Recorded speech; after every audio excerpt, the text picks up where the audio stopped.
ओम मुनित्रयं नमस्कृत्य लोकैः परिभाव्य च वैयाकरणसिद्धान्तकौमुदीयं विरच्यते। सर्वेभ्यः श्रोतृभ्यः नमः। अस्माभिः गतपाठे यद्यत् पठितं तद् एकवारं स्मरामः। वयं वैयाकरणसिद्धान्तकौमुदी इत्याख्यस्य ग्रन्थस्य षड्लिङ्गप्रकरणे भवामः। प्रकरणस्यास्य अवान्तरप्रकरणं यत् हलन्त तत्र स्त्रीलिङ्गप्रकरणं तद् हलन्तस्त्रीलिङ्गप्रकरणं गतपाठे अस्माभिः समापितं उपसंहृतं। तस्य अन्तिमं तृतीयं पाठं वयं समापितवन्तः, उपसंहृतवन्तः। तत्र पकारान्तेषु शब्देषु आदौ अस्माभिः अप् इति शब्दः नित्यबहुवचनान्तः जलपर्यायवाचकः जलपर्यायः पठितः। तत्र आपः अपः इति प्रथमा विभक्तौ द्वितीयायां च विभक्तौ रूपद्वयं साधितं। ततश्च तत्र अपोभि इत्यनेन सूत्रेण तत्र तकारादेशः अप् इति शब्दस्य भ्यामादौ नाम भकारादि प्रत्यये परतः विहितः। अतः तत्र अद्भिः अद्भ्यः अद्भ्यः इत्यादीनि रूपाणि साधितानि। षष्ठ्याम् अपां सप्तम्यां च अप्सु इति रूपं तत्र साधितं। ततः शकारान्ताः शब्दाः पठिताः। तेषु दिश् इति शब्दः तस्य दिक् दिग् दिशौ दिशः इत्यादीनि रूपाणि साधितानि। ततः दृश् इति शब्दः तस्य दृक् दृश् दृक् दृग् दिशौ दृशौ दृशः इत्यादीनि च रूपाणि साधितानि।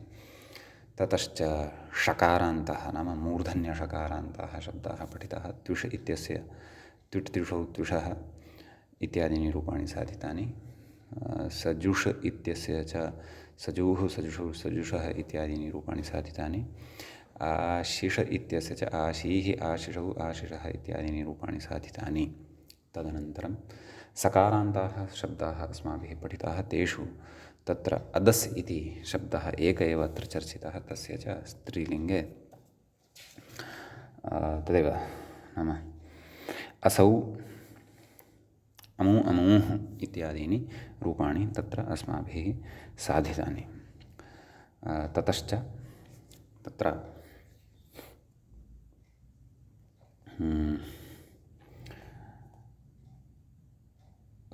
मूले उक्तानि व्याख्यायाञ्च उक्तानि सर्वाणि अपि रूपाणि अधशब्दस्य स्त्रीलिङ्गे अस्माभिः व्युत्पादितानि। तत्र महती व्यवस्था तु तत्र पुल्लिङ्ग हलन्तपुल्लिङ्गाधिकारे एव अस्माभिः पठिता। अत्र तु टाप् इति कश्चन विशेषः सवर्णदीर्घश्च कश्चन विशेषः पठितः। अन्यानि तु सर्वाणि सूत्राणि सर्वापि प्रक्रिया हलन्तपुल्लिङ्गप्रकरणे यथा पठिता तद्वत् अत्रापि अस्माभिः दृष्टा। मुत्वम् अर्थात् मकारत्वम् उत्वं च अधसोसेर्दादोमः तस्यापि अत्र प्रवृत्तिः दृष्टा। ततः तत्र गतपाठस्य अन्ते व्याख्यायाः पङ्क्तयः इत्थमासन्। अमुष्यामिति अदस् इति स्थिते अत्वपररूपटाप्सु ङेरामि स्याढ्रस्वौ मुत्वमिति भावः। अमूष्विति सुपि अत्वपररूपटाप्सु उत्वमत्वे षत्वमिति भावः इति सान्ताः इत्येवं तत्र पठितं। ततः प्रकरणं सम्पन्नतां प्रति नीतम्। इदं तृतीयं पाठं तत्र एतं तृतीयं पाठं वयं हलन्तस्त्रीलिङ्गप्रकरणस्य अन्तिमं च पाठम् एतं वयं तत्र उपसंहृतवन्तः। मित्राणि, अधुना तावत् वयं षड्लिङ्गप्रकरणस्य अवान्तरप्रकरणेषु अन्तिमं प्रकरणम् आरभामहे। तत्र प्रकरणमिदं हलन्तनपुंसकलिङ्गप्रकरणनाम्ना ज्ञायते। अत एव प्रकरणस्य आरम्भे तत्र अथ हलन्तनपुंसकलिङ्गप्रकरणम् इति कथयति व्याख्याता। हल् अन्ते यस्य अथवा येषां ते हलन्ताः हल् इति प्रत्याहारः गृह्यते। अतः प्रत्याहारक्रमेणैव प्रकृते शब्दाः व्याख्यास्यन्ते यथा प्रकरणेषु व्याख्याताः तद्वदेव इति। तत्र च हलन्तेष्वपि तावत् नपुंसकलिङ्गे विद्यमानाः एव शब्दाः तत्र अस्माभिः अत्र व्याख्यास्यन्ते इत्यस्ति कश्चन विशेषः तत्र यः अस्माभिः ज्ञेयो वर्तते। प्रकरणमिदं हलन्तपुल्लिङ्गप्रकरणवत् तथा सुदीर्घं प्रकरणं तु नास्ति, परन्तु हलन्तस्त्रीलिङ्गप्रकरणवत् लघीयः प्रकरणमपि नास्ति। नाम न अतिलघुप्रकरणमस्ति, न च अतिविशालम् इदं प्रकरणं भवति, अनुपदमेव ज्ञास्यते। भवतु। व्याख्याता तत्र कथयति।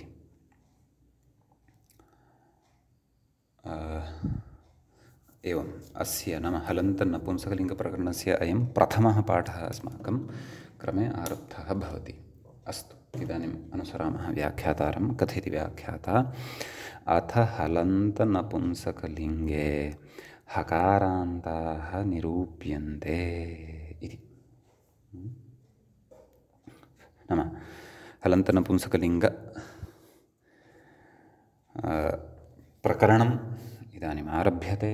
तत्र हलि अपि आद्यः वर्णः हकारः, तदन्ताः शब्दाः अत्र अस्माभिः निरूप्यन्ते इति कथयति व्याख्याता। तत्र प्रथमः शब्दः यः हकारान्तः ग्रन्थकारेण स्वीकृतः वर्तते, तस्य मूलतः समासविग्रहप्रदर्शनपूर्वकं तत्र व्युत्पादनं व्याख्याता कथयति सरलतया। पश्यन्तु। सु अर्थात् शोभनाः, शोभनाः इत्यस्मिन् अर्थे सु इति तत्र प्रयुक्तं वर्तते। अनड्वाहः, अनड्वान् एवं खलु, अनडुहौ तत्र अनड्वाहः एवं किल, अनड्वान्, अनड्वाहौ, अनड्वाहः एवं रीत्या पूर्वं रूपाणि पठितानि किल। तर्हि कथयति सुशोभनाः अनड्वाहः यस्य कुलस्य इति। नाम अनड्वाहो नाम तदेव वृषभविशेषः इति। बहुव्रीहौ एवं खलु, बहुव्रीहि समासः, समासत्वेन अत्र अयं शब्दः साधनीयः।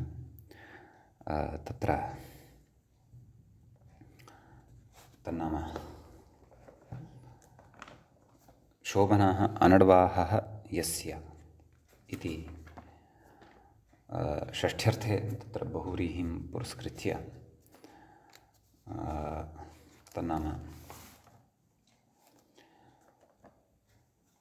लौकिकविग्रहः प्रस्तूयते। अलौकिकविग्रहस्तु तावत् सु अनड्वाह्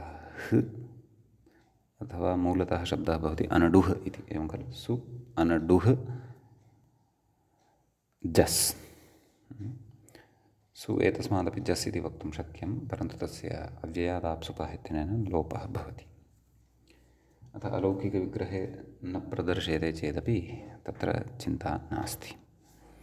विशेषेण तु समासप्रकरणे स्फुटीभविष्यति। भवतु। यस्य कुलस्य, तर्हि अत्र उत्तरपदार्थत्वेन किं वर्तते? बहुव्रीहौ इति चेत् कुलं, किञ्चन कुलं वर्तते।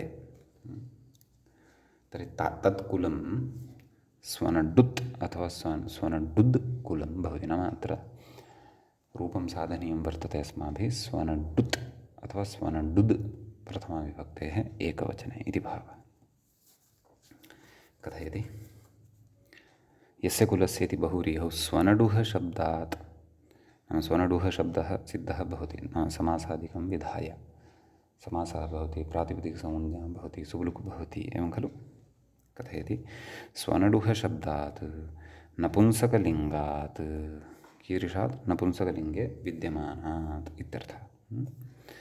सुबुत्पत्तिः नाम प्रकृते सुबुत्पत्तिः जायते इति भावः, एवं खलु। ततश्च का स्थितिः जायते? स्वनडुः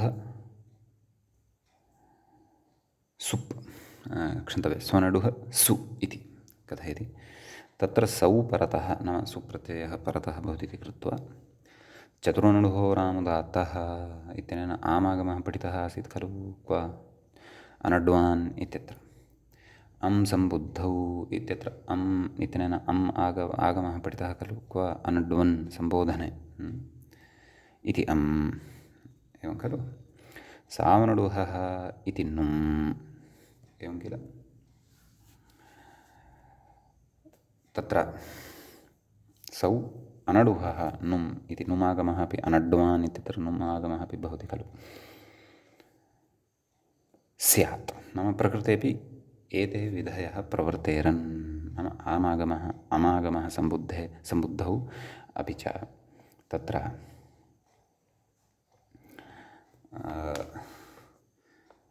सौ अनडुहः नाम सौ परतः नाम सम्बुद्धिः भिन्ने सौ परतः तत्र नुमपि स्यात् इति तत्र आशङ्क्यते एवं किल कथयति इति नुं च स्यात् परन्तु एतत् सर्वमपि नापेक्षितं नपुंसकलिङ्गे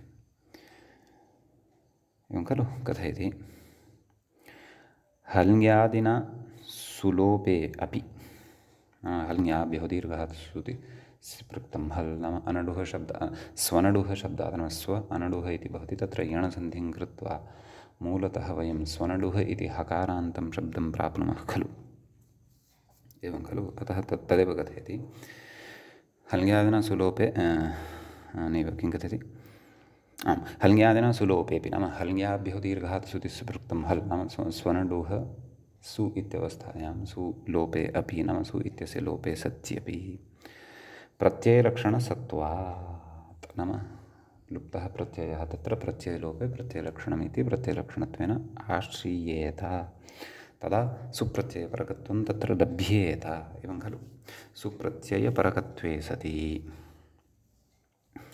एवं किल तत्र आम् सुप्रत्यये परकत्वे सति तत्र चतुर्णुडुः रामुदात्तः इत्यनेन आमागमः स्यात् यश्च सुप्रत्ययपरतः सम्भवति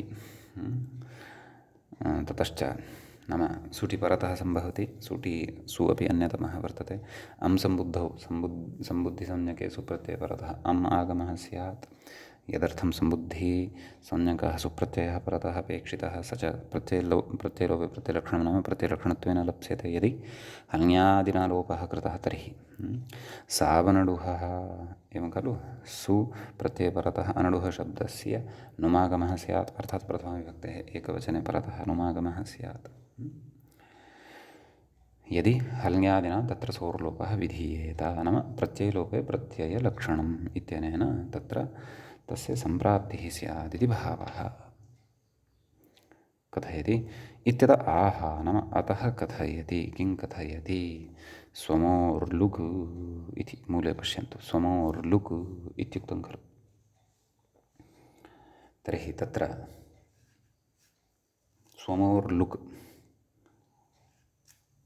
इति सूत्रम् अस्माभिः पूर्वं पठितमेव वर्तते नपुंसकलिङ्गात् परतः सुप्रत्ययः अथवा तदेव अथवा अं प्रत्ययः तयोः लुक् भवति कथयति परत्वात् हल्ङ्यादिलोपं बाधित्वा नाम किमर्थमिदम् उच्यमानम् अस्ति तत्र रहस्ये बुद्धिं कुर्वन्तु किञ्चित् नाम हल्ङ्यादिना सोर्लोपः यदि स्यात् तर्हि प्रत्ययलक्षणत्वेन सुप्रत्ययपरकत्वं लप्स्यते स्वमोर्नपुंसकात् इत्यनेन यदि लुक् स्यात् तर्हि प्रत्ययलोपे प्रत्ययलक्षणम् इत्यस्य निषेधः नलुमुताङ्गस्य इति अपि तत्र प्रवृत्तः भविष्यति तस्मात् चतुर्णुडुः रामुदात्तः अं सम्बुद्धौ सावनडुहः इत्यादीनि कार्याणि नैव भविष्यन्ति इति भावः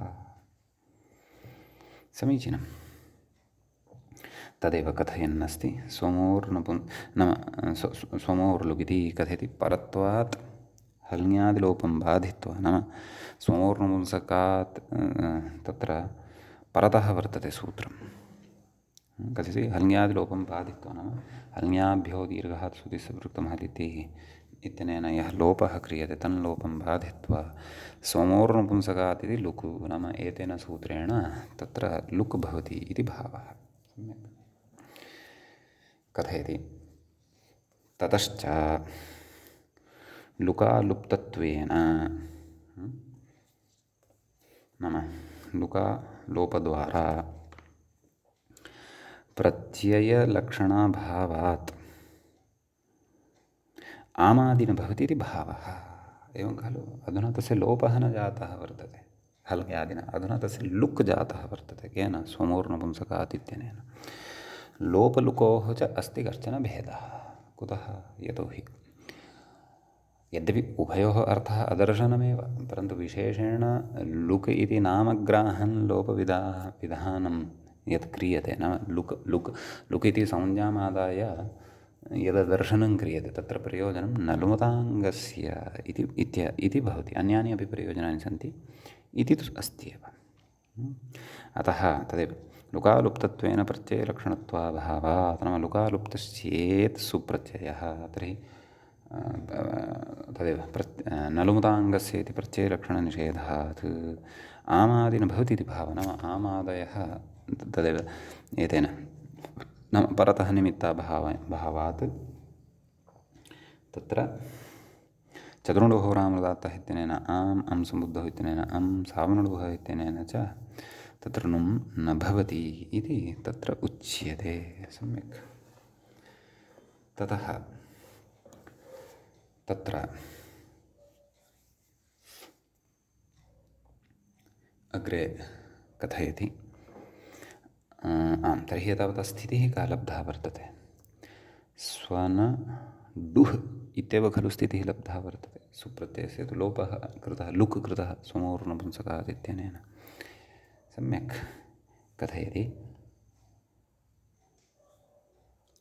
दत्वम् इति मूले उक्तं खलु। दत्वं कोऽर्थः? केन दत्वम्? अर्थात् तदेव कथयन्नस्ति, व्याख्याता स्मारयन्नस्ति। वसुस्रंसु ध्वंस्वनुडुहां दः इत्यनेन दत्वं भवति। तदेव च प्रतिपादयन्नस्ति। इत्यनेन इति शेषः, नाम अनेन सूत्रेण प्रकृते अनडुः इति शब्दे यः हकारः वर्तते तस्य हकारस्य स्थाने दकारादेशो भवति इति भावः। सम्यक्। कथयति। तर्हि का स्थितिः लब्धा? अनडुद् इति खलु स्थितिः लब्धा। ततः वावसाने इति विकल्पेन चर्त्वे सति अनडुद् इति रूपद्वयं तत्र लब्धं भवति। एवं खलु? तदेव इदं हकारान्तं यद्रूपं तस्य हकारान्तस्य रूपस्य प्रथमा विभक्तेः एकवचने इदं वर्तते इति भावः। सम्यक्। ततः व्याख्याता कञ्चन विशेषमितोपि कथयन्नस्ति। यद्यपि सः अनडुत् इति न स्वनडुत् इति रूपविषये अग्रे वक्ष्यति, परन्तु ततः पूर्वं तेन केचन विशेषाः सन्ति अत्र उच्यमानाः। कथयति। आम्,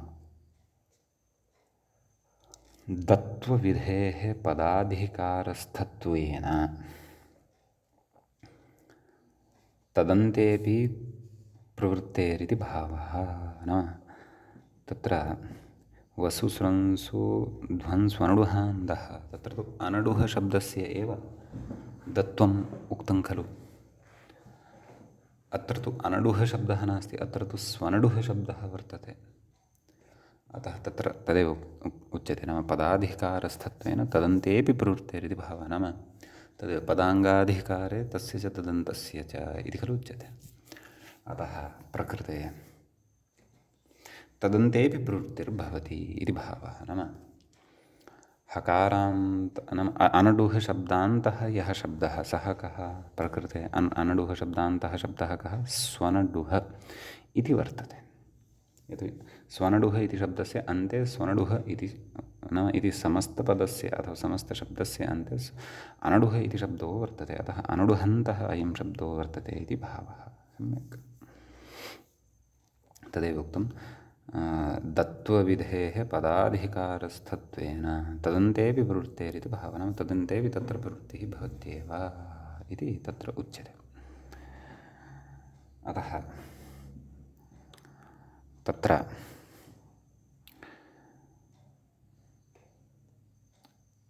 प्रकृते दत्तं भवत्येव। अग्रे कथयति, न च तत्रापि नलुमताङ्गस्य इति निषेधः शङ्क्यः। एवं खलु, क्व वसुस्रंसु ध्वंसनुडुहान्तः इति। तेन पदान्ते विद्यमानस्य, नाम एतेषां पदान्ते विद्यमानस्य तत्र दत्त्वम् उच्यते, वस् इत्यस्य, स्रंसु इत्यस्य, अनडुः इत्यस्य च। सम्यक् कथयति। अतः तत्र नलुमताङ्गस्य नाम इत्यनेन तत्र प्रत्ययलक्षणत्वमेव न भवति। अतः कथम् अत्र दकारस्य, पदान्ते विद्यमानस्य दकारस्य स्थाने हकारस्य स्थाने दकारः उच्यते इति चेत् तथा न शङ्कनीयं। कुतः कथयति, दत्त्वस्य सुबन्तत्वरूपपदत्वनिमित्तकतया। एवं खलु, नाम दत्त्वं यद्वर्तते, नाम वसुस्रंसु ध्वंसनुडुहान्तः इति इत्यनेन यद्दत्त्वं क्रियते, कथयति सुबन्तत्वरूपपदत्वनिमित्तकतया, नाम तस्य कृते तादृशं पदं नापेक्षितं यस्य सुबन्तत्वं भवतु, एतादृशं पदं नापेक्षितम्। एवं खलु, कथयति सुबन्तत्वरूपपदत्वनिमित्तकतया अङ्गकार्यत्वाभावात् इत्याहुः इति। नाम प्रकृते यद्दत्त्वं विधीयमानं वर्तते, किमुक्तं तत्र अवधानेन पश्यन्तु, दत्त्वस्य सुबन्तत्वरूपपदत्वनिमित्तकतया अङ्गकार्यत्वाभावात् इति आहुः, नाम इति कथयन्ति। नाम प्रकृते यद्दत्त्वं वर्तते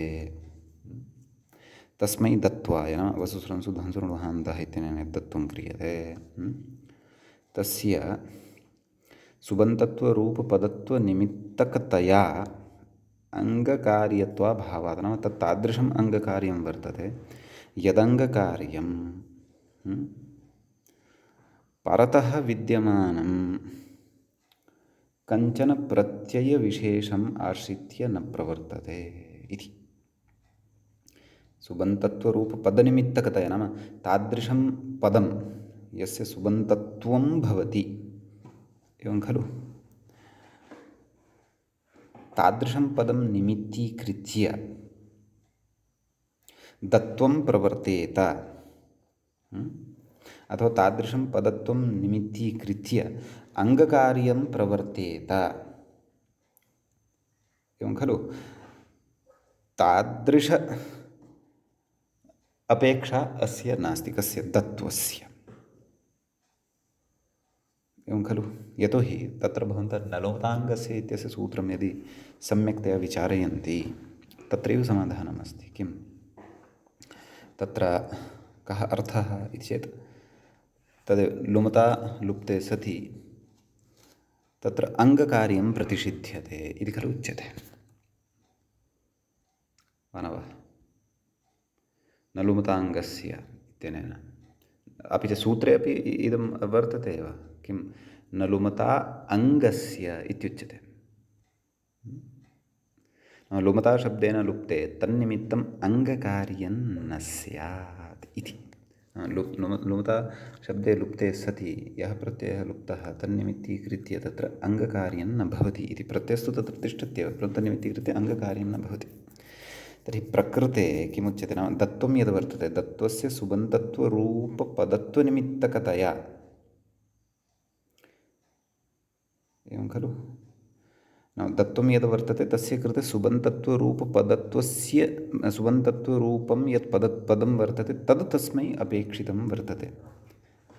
तदेव वा, दत्त्वस्य सुबन्तत्वरूपपदत्वनिमित्तकतया, सत्यं सत्यं, नाम तन्नापेक्षितम् इति। दत्त्वस्य सुबन्तत्वरूपपदत्वनिमित्तकतया अङ्गकार्यत्वाभावात् इति। एवं खलु, इति आहुः इति कथयन्ति। नाम तदेव इतोपि सरलीकृत्य कथम् एतां पङ्क्तिं वदेयम् इति मम बुद्धौ प्रचलति। विषयस्तु स्पष्टः अस्ति, परन्तु इतोपि सरलीकृत्य कथं वक्तुं शक्येत इति चेत् पश्यामः। सुबन्तत्वरूपपदत्वनिमित्तकतया अङ्गकार्यत्वाभावात् इति, नाम परतः सुपपेक्षितः नाम सुबन्तत्वम् अपेक्षितं, सुबन्तत्वेन तस्य पदत्वम् अपेक्षितं, पदत्वं तादृशं पदत्वं निमित्तीकृत्य अङ्गकार्यं प्रवर्तेत। एतादृशी स्थितिः दत्वस्य कृते दत्वाय नास्ति। कुतः? यतः तेन किमुच्यते? दत्वं केन विधीयते? एतेन किल वसुस्रंसु ध्वंसनुडहान्दः इत्यनेन, एवं खलु। अतः तत्र तदेव नाम सान्तवस्वन्त्वस्य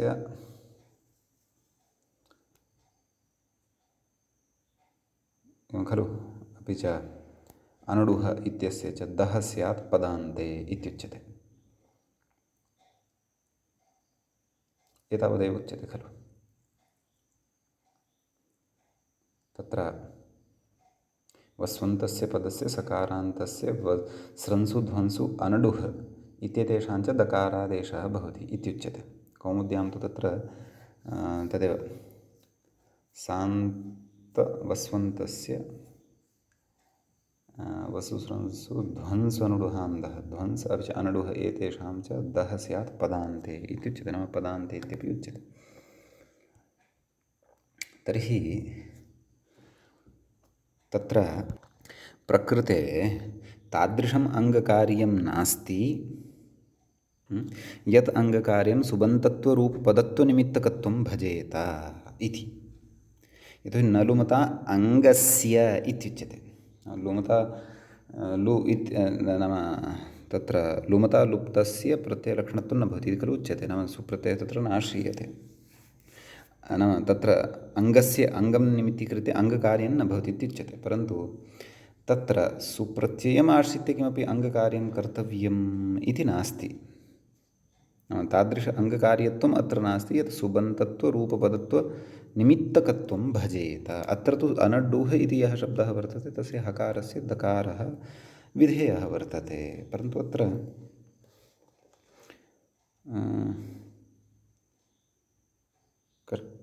काचित् जिज्ञासा एषा जायते। नाम पदान्तत्वं यदा सम्पादनीयं, काशिकायां यद्यपि पदान्ते इति नोक्तं वर्तते, आम् सत्यं पदान्ते इत्युच्यते। नाम काशिकायां तु पदान्ते इति नोक्तं, कौमुद्यां यः अर्थः उक्तः तदनुसारमपि समन्वयनाय चिन्तयन् अस्मि। नाम पदान्ते इत्युच्यते। परन्तु तत्र परतः यः प्रत्ययः वर्तते तमाश्रित्य अङ्गकार्यं किमपि कर्तव्यम् इति नोच्यते। केन? वसुस्रंसु ध्वंसनुडहान्दः इत्यनेन। अतः प्रकृते न लुमताङ्गस्य इति निषेधः न शङ्कनीयः इति काचित् युक्त्या अत्र विषयः साधितः वर्तते। अत्र तदेव सूक्ष्मं चिन्तनं कृत्वैव एषा पङ्क्तिः अस्माभिः अवगन्तुं शक्येत इति अहं चिन्तयामि। एतावता विचारेण अत्र अलम्। अग्रे गच्छामि। स्वनडुत् इति स्वनडुदिति कथित दत्वे चर्तो विकल्पः इति तदेव इति पूर्वमुक्तमेव। नाम दत्वं कृतं तदनन्तरं चर्त्वं भवति। यस्मिन् पक्षे चर्त्वं भवति तत्र दकारस्य तकारः श्रूयते। स्वनडुत् इति यस्मिन् पक्षे चर्त्वं न भवति तस्मिन् पक्षे तु स्वनडुद् इति च तत्र रूपं भवति इति प्रथमाविभक्तेः एकवचने रूपद्वयं सिद्धम्। अग्रे कथयति उरः प्रभृतिभ्यः कप् इति तु न शङ्क्यं। नाम एतेन सूत्रेण प्रकृते समासान्तः कप् प्रत्ययः भवति, एवं खलु। अतः अनडुत्कः इति रूपं वक्तव्यम्। अनडुत्कं कुलम् इति तत्र वक्तव्यम् इति चेत् इति तु न शङ्कनीयं। कुतः? तत्र गणे नाम उरः प्रभृतिगणः यः वर्तते, अग्रे पठिष्यते अस्माभिः।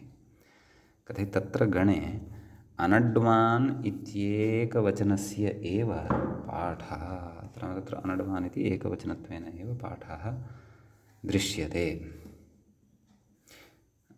इति बहुव्रीह्यधिकारे मूले एव वक्ष्यते इति। बहुव्रीह्यधिकारे तत्र मूले एव अस्माभिः अग्रे वक्ष्यते इति भावः। नाम एकवचनत्वेन यत्र विग्रहः कृतः तत्रैव समासान्तः कप्रत्ययः। तत्र अस्माभिः तु बहुवचनत्वेन खलु विग्रहः कृतः वर्तते। क्व तदेव शोभनाः अनड्वाहः यस्य कुलस्य तत्कुलम् एवं रीत्या अनडुत् अथवा अनडुद् कुलं भवति इति भावः। अतः समासान्तकप्रत्ययस्य प्रसङ्गः एकवचनस्य एव अस्ति इति अयं विषयः इतोपि विस्तरेण तत्र बहुव्रीह्यधिकारे नाम बहुव्रीहिसमासनिरूपणं यदा अग्रे करिष्यते तत्रैव वक्ष्यते इति भावः। अत्र मूले एव कथयिष्यामः, अतः विस्तरेण तत्र विषयः स्फुटीभविष्यति। अपेक्षितं चेत् उरः प्रभृतिभ्यः कपि इत्यत्र गत्वा अस्माभिः अधुनैव तत्र अङ्कन्या पादटिप्पणी लेखितुं शक्या। यद् अत्रत्यं विचारं पठित्वा अहं हलन्तनपुंसकलिङ्गप्रकरणस्य व्याख्यायां पुनः विचारस्य स्पष्टतां करिष्यामि। अन्यथा अनुपदमेव अग्रे अयं विषयः ज्ञातः भविष्यति। अस्तु, ततः पूर्वम् अन्येपि अत्र विषयाः केचन समासपरतया ज्ञातव्याः वर्तन्ते इति कृत्वा अहमपि अत्र सद्यः विस्तरेण न वदन्नस्मि। भवतु। आम्, कथयति स्वनडुही इति मूले अस्ति खलु स्वनडुही। कथयति नपुंसकाच्च इत्यौनः शीभावः इति। स्वनडुः इति शब्दः तस्मात् औ इति प्रत्ययः प्रथमाविभक्तेः द्विवचने। औ औट् इत्यनयोः द्वयोः औङ् इति नाम वर्तते किल प्राचां, तच्च पाणिनिनापि स्वीकृतं वर्तते। अतः कथयति नपुंसकाच् इति औङः शीभावः एवं किल। औङ् इत्यस्य स्थाने शी इति आदेशः भवति इति च अस्माभिः पूर्वं पठितमेव अस्ति। का स्थितिः जाता? अनडुः ई अनडुही इति रूपद्वयम् अत्र सिद्धं भवति। तर्हि प्रथमाविभक्तेः एकवचने अनडुत्, द्विवचने अनडुद् क्षन्तव्यः, अपरं रूपं तत्र विकल्पेन अनडुद् द्विवचने तत्र अनडुही इति रूपम्, अनडुः ई अनडुही इति। ततः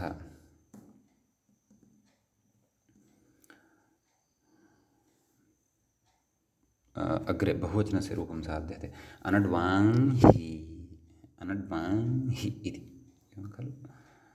तत्र कथयति जश्शसोः शिः इति शिभावे एवं किल। का स्थितिः जाता? अनडुः इ जसः स्थाने इ इति भवति, शसः स्थाने अपि नाम द्वितीया बहुवचने अपि इदमेव रूपं, प्रथमा बहुवचने तु अस्ति एव। सम्यक्। कथयति इति शिभावे तस्य सर्वनामस्थानत्वात् शि सर्वनामस्थानम् इति खलु उच्यते। चतुर्णुडोः नामदात्तः इत्यामि एवं किल। का स्थितिः जाता? स्वनड्डु आ ह इ एवं खलु एवं खलु। तदनन्तरं यण् भवति खलु। नाम स्वन् ड्वाह् इ एवमागतं खलु। अग्रे कथयति नपुंसकस्य झलज इति नुमि नाम स्वनड्वाह् इ इत्यवस्थायां नुं जातः यदा सः तर्हि मिदुचोन्त्यादपरः इति परिभाषाकारणात् आ इत्यस्मात् परतः आगत्य तिष्ठति कः? नुम्। अतः तत्र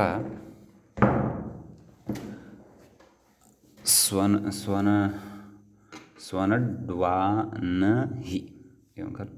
कथयति नश्चावदान्तस्य झलि इति अनुस्वारः, तेन अनुस्वारो भवति स्वनड्वाङ्ह् इ स्वनड्वाङ्हि इति रूपं तत्र सिद्धं भवति।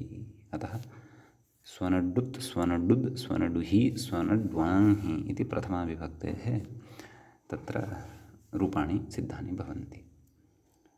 व्याख्याता कथयति अत्र यद्वक्तव्यं तत् पुल्लिङ्गनिरूपणे उक्तं नाम तत्र भवन्तः स्मरेयुः अनडुः इति शब्दवेलायामेव तदेव अमा आम् न बाध्यते अथवा नुमा आम् न बाध्यते एवं रीत्या बाधकभावः अत्र नास्ति इत्येवं रीत्या मूले एव स्वयं ग्रन्थकारेण एषा चर्चा कृता आसीत्। व्याख्यात्रा तु अतीव विस्तरेण तत्र विचारः कृतः, अस्माभिः च सः विचारः विस्तरेण पठितः।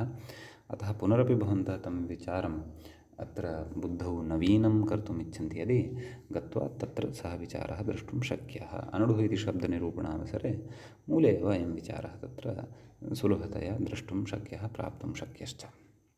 सम्यक्। अग्रे कथयति व्याख्याता पुनस्तद्वत् नाम सम्बोधनं वा भवतु अपि च तत्र द्वितीया विभक्तिः वा भवतु समानानि रूपाणि प्रथमायां सम्बोधनप्रथमायां द्वितीयायां च विभक्तौ प्रकृते समानानि रूपाणि भवन्ति इति भावः। सम्यक्। अग्रे उक्तं शेषं पुंवत्, मूले उक्तं खलु शेषं पुंवत् इति। यथा पुल्लिङ्गरूपाणि साधितानि तद्वदेव अत्र अवशिष्टानि रूपाणि अपि भवन्ति इति। तृतीया विभक्तौ स्वनडुः स्वनडुभ्यां स्वनडुभ्यः, चतुर्थ्यां स्वनडुहे स्वनडुभ्यां, तृतीया बहुवचन स्वनडुद्भिः एवं खलु, चतुर्थ्यां स्वनडुहे स्वनडुभ्यां स्वनडुभ्यः, पञ्चम्यां स्वनडुहः स्वनडुभ्यां स्वनडुभ्यः, षष्ठ्यां स्वनडुहः स्वनडुभ्यां स्वनडुभ्यः, षष्ठ्यां स्वनडुहोः स्वनडुहः स्वनडुहोः स्वनडुहां, सप्तम्यां स्वनडुहि स्वनडुहोः स्वनडुत्सु एवं खलु। सम्बोधने तु हे स्वनडुत् हे स्वनडुद् इति उक्तमेव। नाम तदेव सुपि परतः तत्र दत्वं वसुस्रंसुध्वंसुणुहान्दः एवं खलु। तदनन्तरं तस्य विकल्पेन नाम तस्य चर्त्वं भवति खरिच इत्यनेन, अतः स्वनडुत्सु इति रूपं लभ्यते एवं किल इति अत्र अस्ति कश्चन विशेषः। एवं दत्तं केन वसुस्रंसु ध्वंसुणुहान्तः यच्च सूत्रम् असकृत् अस्माभिः अत्र स्मृतमेव। व्याख्याता कथयति इति हान्ताः नाम हकारान्ताः शब्दाः इत्येवं रीत्या अत्र सम्पन्नाः भवन्ति इति भावः। एवं किल। अग्रे कथयति अथवकारान्ताः निरूप्यन्ते इति। मूलेपि उक्तम् इति हान्ताः, अतः तदनन्तरं तत्र वकारान्तेषु शब्देषु चिन्तनम् अधुना आरब्धं वर्तते एवं किल। कथयति नाम अग्रे मूले तु तत्र अहर्विमलद्यु इति कश्चन शब्दः तत्र साधितः वर्तते वकारान्ततया। अतः पश्यामः तस्य रूपसिद्धिः कथम् इति व्याख्यातारं सकृदनुसरामः। कथयति विमलाद्यौः आकाशं, द्यौः इत्यस्य कोऽर्थः आकाशं। विमला नाम विगतं मलं यस्याः अथवा स्वच्छः इत्यर्थः। कथयति विमलाद्यौः आकाशं यस्य अह्नः एवं किल इति बहुव्रीहौ सुब्लुकि नाम विमलाः द्यौः विमलाः इति न विमला इति एकवचने एव अस्ति, द्यौः इति। विमला द्यौः यस्य उत्तरपदार्थत्वेन अत्र कः तदेव अहः एवं खलु। कथयति यस्य अह्नः, तर्हि तत् अहः यद्भवति तद् अहर्विमलद्यु इति भवति इति रूपं साधयिष्यते। सम्यक् पश्यामः। तत्र कथयति व्याख्याता बहुव्रीहौ सुब्लुकि नाम लौकिकविग्रहः विमलाः द्यौः यस्य विमला द्यौः यस्य लौकिकविग्रहः विमला सु दिव सु एवं खलु ततः प्रातिपदिकसंज्ञा सुब्लुक् विमला दिव इति आयाति सम्यक् कथयति सुब्लुकि विमला दिव शब्दात् सोर्लुक् नाम विमला दिव इति शब्दः यः बहुरी विमला दिव इति कुतः आगतः आम् पुंवद्भावः कर्तव्यः खलु स्त्रियाः पुंवद्भारित पुंसकादनौ स्त्रियामपूर्णे प्रियादिषु इति अग्रे पठिष्यते अस्माभिः एकं सूत्रं पुंवद्भावविधायकं तेन अत्र विमला इत्यस्य स्थाने विमला इति जातम् तच्च सूत्रं भूरिः प्रकरणे अग्रे अनुपदमेव विस्तरेण पठिष्यते सम्यक् कथयति एतावत् सिद्धवत् कृत्य आह नाम एतावन्तं रूपं सिद्धं मत्वा कथयति किं दिव उदिति नाम विमल दिव इति शब्दात् अनन्तरं कार्यं कथयन् अस्ति मूले दिव उत् इति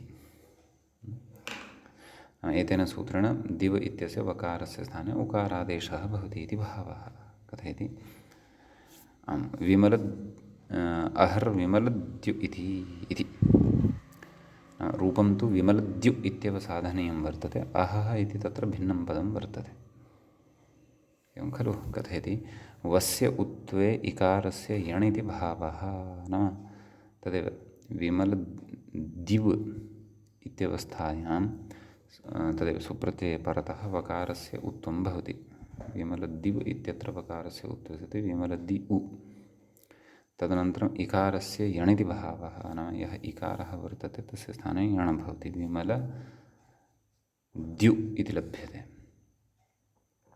सम्यक् अग्रे कथयति अहर्ग्रहणं नपुंसकसूचनार्थम् इति अहः विमलद्यु इति खलु उच्यते तद् नाम इदं रूपं नपुंसकलिङ्गे अस्माभिः साधितं वकारान्तात् इदं लब्धम् इति कथनाय इति भावः अतः तत्र आम् तदेव हल्यादिना सोर्लोपः अत्र भवति खलु अतः तत्र विमलद्यु इति रूपं प्रथमाविभक्तेः एकवचने तत्र सिद्धं भवति इति भावः अत्र अन्यानि अपि रूपाणि कानि कथं च भवन्ति तानि वयं सर्वाणि अपि अग्रे चर्चयिष्यामः सद्यः अत्र केचन सैद्धान्तिकाः विचाराः सन्ति तेऽपि सन्ति श्रोतव्याः इति सम्यक् के ते सन्ति विचाराः इति चेत् तत्र कथयति व्याख्याता अग्रे ननु विमलदिव औ इति स्थिते द्विवचने उच्यमानं वर्तते प्रथमाविभक्तेः द्विवचनं वा अथवा द्वितीयाविभक्तेः द्विवचनं वा कथयति इति स्थिते नपुंसकाच्च इति शीभावे नपुंसकाच्च इत्यनेन सूत्रेण तत्र शी इति आदेशः उच्यते कस्य औ इत्यस्य स्थाने एवं खलु का स्थितिः जायते विमलदिव इ विमलदिवि कथयति इति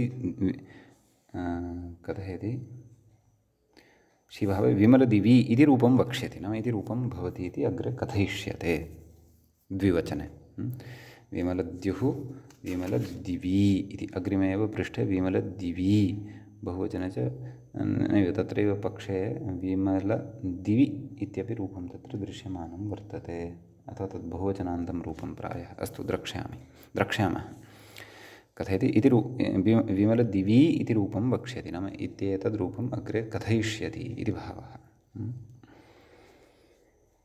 कथयति तदयुक्तं नाम तन्न युज्यते एवं किल तत्तु अयुक्तमेव अस्ति कुतः दिव उत् इति उत्वप्रसङ्गात् अपि च अत्र अवश्यमेव अवधानं कर्तव्यं यत् दिव उत् इत्यस्य निमित्तं किं वर्तते, परतः किम् अपेक्षितम् इति चेत् भ्यामादौ हलि खलु उच्यते। दिवः अन्तादेशः उकारः स्यात् पदान्ते, नाम पदान्तत्वम् अपेक्षितं। पदान्तत्वं च भ्यामादौ परतः लभ्यते, एवं किल। तत्र स्वादिषु सर्वनामस्थाने इत्यनेन, एवं खलु। परन्तु तत्र दिव उत् इति सुप्रत्यये परतः अपि अस्माभिः उदादेशः उक्तः एव किल।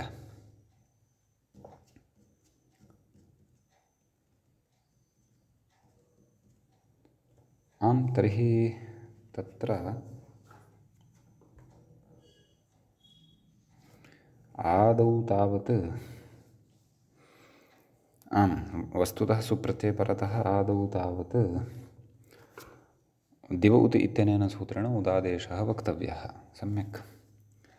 तदा विमलद्यु सुप्रत्ययः तस्य सोमोर्नपुंसकात् इत्यनेन लोपे सति मधुशब्दवत् अहर्विमलद्यु इति रूपं सिद्ध्यति इति भावः, सम्यक्। द्विवचने तत्र विमलदिवि इति रूपम् अग्रे कथयिष्यति।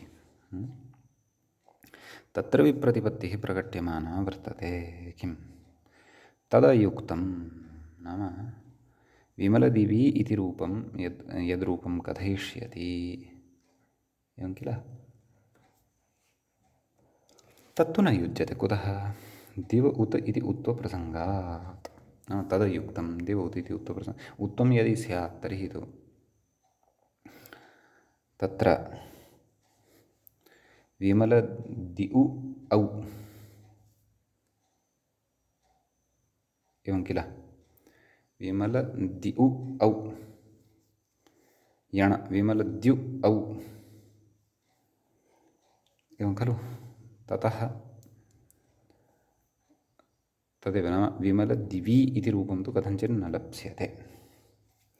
अनिष्टमेव रूपम् अस्माकं पुरतः लप्स्यते यदि उत्तमत्र स्यात्। दिव उत् इति उत्वप्रसङ्गात् इति उक्तमेव खलु। अग्रे कथयति तत्र न च विमलदिवि इति समुदायस्य एव सुबन्ततया, विमलदिवि इति योऽयं समुदायः वर्तते तस्य समुदायस्य एव सुबन्ततया पदत्वात् न वकारस्य दिवशब्दरूपपदान्तत्वम् इति वाच्यम् इति, एवं किल। नाम विमलदिवि इति समुदायः वर्तते कयोः, नाम तदेव प्रकृतिप्रत्यययोः समुदायः वर्तते। प्रत्ययः यः अस्ति तस्य स्थाने शि इति आदेशः खलु जातः। कथयति समुदायस्य एव सुबन्ततया, नाम तस्य सुबन्तत्वं भवति इति कृत्वा, पदत्वात् नाम तस्य पदत्वं भवति इति कृत्वा नवकारस्य दिवशब्दरूपपदान्तत्वम् इति वाच्यं। नाम तत्र यः वकारः विद्यमानः वर्तते तस्य वकारस्य दिवशब्दरूपस्य पदान्ते स्थितिः तत्र नास्ति इति न च वाच्यम् इति पूर्वपक्षिणः कृते उच्यमानं वर्तते। एवं न वक्तव्यं भोः इति। कुतः कथयति सुपोधातु प्रातिपदिकयोः इति लुप्तां दिवशब्दोत्तरां विभक्तिं प्रत्ययलक्षणत्वेन आश्रित्य दिव इत्यस्य पदत्वात् इति, एवं खलु। तदेव नाम सुपोधातु प्रातिपदिकयोः इत्यनेन दिवशब्दात् परतः या विभक्तिः प्रकृते वर्तते, विभक्तिं प्रत्ययलक्षणेन आश्रित्य, नाम तां विभक्तिं प्रत्ययलक्षणेन आश्रित्य दिव इत्यस्य दिव इति यः वर्तते तस्य पदत्वात्, नाम तस्य पदत्वं तत्र उच्यते, एवं किल। तर्हि पदत्वं यदि अस्ति तर्हि तेन किम् आयातं वा न वा? तदा इति चेत् तदा तदेव नाम दिव उत् इत्यस्य प्रवृत्तिः स्यात् इति भावः, एवं वा न वा? तत्र तदेव विमलदिवि इति रूपं तत्र लब्धं स्यात् इति भावः। यतोहि पूर्वं या विप्रतिपत्तिः प्रकटिता सा अपि अत्र स्थापनीया खलु। नाम दिव उत् इति उत्तप्रसङ्गः, नाम एतेन उत्वं स्यात्। आं दिव उत् इत्यस्य प्रवृत्तिः न भवति, सत्यं सत्यं, तस्य प्रवृत्तिः नापेक्षिता वर्तते इति अस्माभिः प्राधान्येन विचार्यमाणं वर्तते, एवं खलु। तत्र उत्वं सम्भवति इति पूर्वपक्षी खलु कथयन्नस्ति।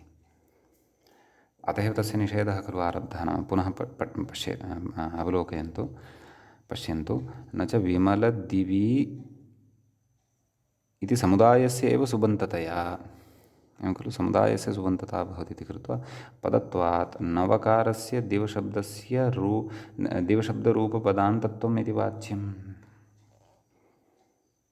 सुबन्ततया पदत्वात् तत्र वकारः यः वर्तते सः तु दिवशब्दरूपपदान्तः, नाम दिवशब्दस्य पदस्य अन्ते नास्ति, येन प्रकृते तत्र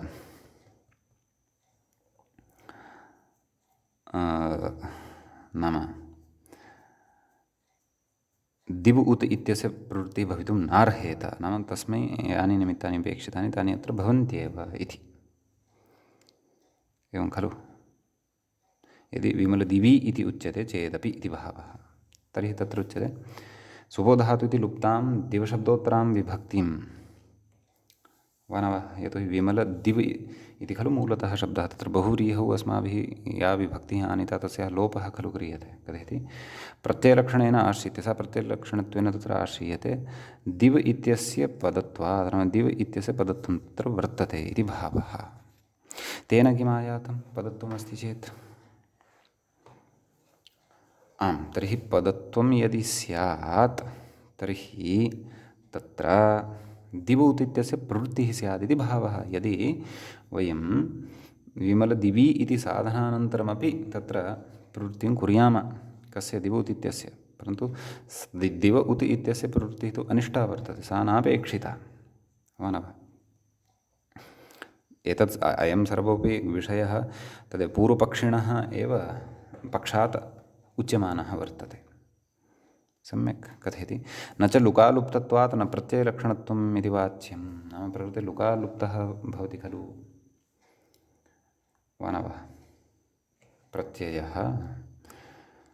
अतः प्रकृतिप्रत्ययः कः? औ इति प्रत्ययः। अतः प्रत्ययलक्षणत्वं न भवति इति न वाच्यं। कुतः? पदसंज्ञायाः सुधर्मतया, सुबन्तधर्मतया, नाम पदसंज्ञा अस्ति सा सुबन्तधर्मम् आश्रित्य तिष्ठति, सुप्तियन्तं पदमिति कथयति। पदसंज्ञायाः सुबन्तधर्मतया अङ्गधर्मत्वाभावेन, एवं खलु। नाम अङ्गधर्मत्वं न भवति पदसंज्ञायाः, सुबन्तधर्मः भवति। नाम सुबन्तत्वम् आश्रित्य पदसंज्ञा प्रवर्तते, केवलम् अङ्गम् आश्रित्य पदसंज्ञा न भवति इति भावः, एवं खलु कथयति। तत्र नलुमता इति निषेधः अप्रवृत्तेः, नाम नलुमताङ्गस्य इत्यस्य निषेधस्य तत्र प्रवृत्तिरेव न भवति इति उच्यते। अग्रे कथयति अन्यथा राज्ञः पुरुषः राजपुरुष इत्यादौ, एवं किल, पूर्वभागे नलोपादिकं न स्यादित्याशङ्क्याः। नाम तर्हि तु एतादृशः विचारः पूर्वमपि आगतः अस्ति, एवं खलु। राज्ञः पुरुषः राजपुरुष इत्यादौ पूर्वभागे, नाम राजन् इत्यत्र नकारस्य लोपः एव न स्यात् इत्यतः आह, नाम समाधानं कथयति मूले, एवं खलु। परन्तु समाधानस्य उपस्थापनात् पूर्वम् अत्र का समस्या उच्यमाना वर्तते, सा समस्या अत्र बुद्धौ स्थापनीया अस्माभिः। समस्या इदमेव वर्तते, नाम प्रकृते विमलदिवि इति रूपं कथं, नाम दिव उत् इत्यनेन उत्वं खलु भवेत्, वा न वा। अपि च तत्र उत्वं यदि स्यात् तर्हि तु विमलदिवि इत्यादीनि रूपाणि नैव लभ्येरन् इति खलु उच्यमानं वर्तते। अतः तदत्र बुद्धौ स्थापनीयम्। एकवचने रूपं सिद्धं वर्तते, अहर्विमलद्यु, द्विवचने नाम विमलद्यु इति रूपम्। अह तु तस्य विशेष्यपदं वर्तते। द्विवचने तावत् तत्र तन्नाम अस्माभिः किमित्युच्यते विमलदिवि इति रूपं साधनीयं वर्तते। तत्र अत्र दिवि नाम प्रकृते जसषि इति ई सहितः अपि अस्माभिः विमलदिवि इति रूपं स्वीकृतं चेदपि समासः नाम प्रकृते विमलदिव् इत्यत्र समासः खलु कृतः अस्माभिः पूर्वं विमलाद्यौः यस्य इति विग्रहः खलु कृतः। तर्हि तत्र दिव् इत्यत्र यः प्रत्ययः लुप्तः तं प्रत्ययमाश्रित्य तत्र पदत्वं सम्पद्यते इति कृत्वा दिव् उत् इत्यस्य प्रवृत्तिः तत्र स्यात्। परन्तु सा प्रवृत्तिः अत्र नापेक्षिता वर्तते। नाम अपि च सा प्रकृते यतोहि दिव उत् इत्यस्य सूत्रार्थः अत्र अतीव आवश्यकः अस्ति अत्रत्यस्य विचारस्य अवगमनाय। यतोहि प्रत्ययलक्षणत्वेन यदा तत्र अन्तर्वर्तिनी विभक्तिः नाम समासगता विभक्तिः या लुप्ता वर्तते सा यदा अत्र आश्रिता भवति तामाश्रित्य एव प्रकृतिपदत्वं पदत्वं लभ्यते, पदान्ते च तत्र वकारः लभ्यते, अतः तस्य स्थाने उदादेशः प्राप्तः भवति। सः नापेक्षितः अत्र। सः यदि स्यात् तर्हि तु अनिष्टं रूपं निश्चयेन भवत्येव। एवं खलु। अतः तत्र तदेव नाम प्रकृते प्रत्ययलक्षणत्वमपि भवति इत्यपि उक्तं। नाम प्रत्ययलक्षणत्वं न भवति इति न तत्र अस्माभिः शङ्कनीयं। कुतः तत्र न च लुका इति पश्यन्तु। न च लुकालुप्तत्वात् नाम सुबोधातुप्रातिपदिकयोः इत्यनेन यः क्रियते लुक् सुब्लुक् एवं खलु तेन लुकालुप्तत्वात् प्रत्ययलक्षणम् इति न प्रत्ययलक्षणम् इति वाच्यं। नाम प्रत्ययलक्षणत्वमेव अत्र न भवति इति न कथनीयं। कुतः पदसंज्ञायाः सुबन्तधर्मतया अङ्गधर्मत्वाभावेन तत्र नलुताङ्गस्य इति निषेधः प्रवृत्तेः। नाम पदसंज्ञा या वर्तते सा सुबन्त नाम तस्याः सुबन्तधर्मता भवति। नाम सुबन्तं यदि वर्तते तस्य पदत्वम् इत्युच्यते, परन्तु अङ्गधर्मत्वं न भवति खलु। पदसंज्ञा तत्र नाम पदसंज्ञायाम् अङ्गधर्मत्वं न भवति। नाम पदसंज्ञा सुबन्तस्य एव नाम वर्तते, अङ्गस्य नाम न वर्तते। अथवा अङ्गगतः धर्मः नास्ति पदत्वं। पदत्वं तु तत्र सुबन्तगतः धर्मः एव भवति इति भावः।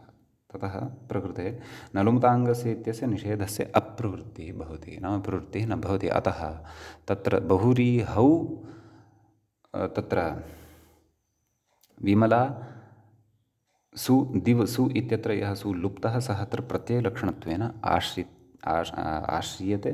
तेन अस्य नाम सुदिवि क्षन्तव्यः विमलदिवि इत्यत्र दिव इति यः उत्तरपदत्वेन यः श्रूयते तत्र सु इति प्रत्ययम् आश्रित्य तस्य पदान्तत्वं सम्पद्यते। पदान्तत्वे सति तत्र दिव उत् इत्यस्य प्राप्तिः भवति इति भावः। सम्यक् तत्र प्रमाणमपि प्रदर्शयति।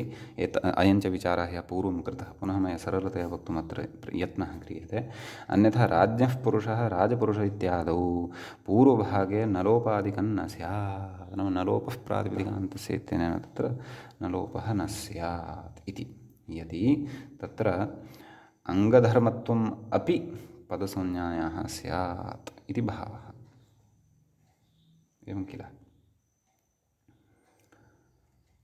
तदेव उक्तम् इति पूर्वभागे नलोपादिकं न स्यात् अतः इति आशङ्क्यः। नाम अत एव तत्र प्रत्ययलक्षणत्वम् आश्रित्य एव राजपुरुष इत्यत्र राजन् इत्यत्र यः नकारः वर्तते तस्य नकारस्य लोपः खलु उच्यते। एवमेव प्रकृते अपि दिव इत्यत्र यः सुप्रत्ययः वर्तते तं सुप्रत्ययम् आश्रित्य प्रकृतिदिव उत् इति प्रवर्तते। तस्य निवृत्तिः कथनीया वर्तते। तस्य निवृत्तिः कथं स्यात् तदर्थम् अत्र युक्तिः अग्रे दर्शयिष्यते। अतः अत्र पूर्वपक्षं पुनः वयम् अग्रिमपाठे एकवारं सम्यक्तया सुदृढतया इतोपि संस्मृत्य पुनः अस्य समाधानाय यतमानाः भविष्यामः। मूले च यत् समाधानमुक्तं तत् समाधानम् आदाय अत्र प्रवृत्ताः भविष्यामः। अद्यतनपाठः तावत् अत्रैव उपसंह्रियते। मङ्गलं कुर्मः।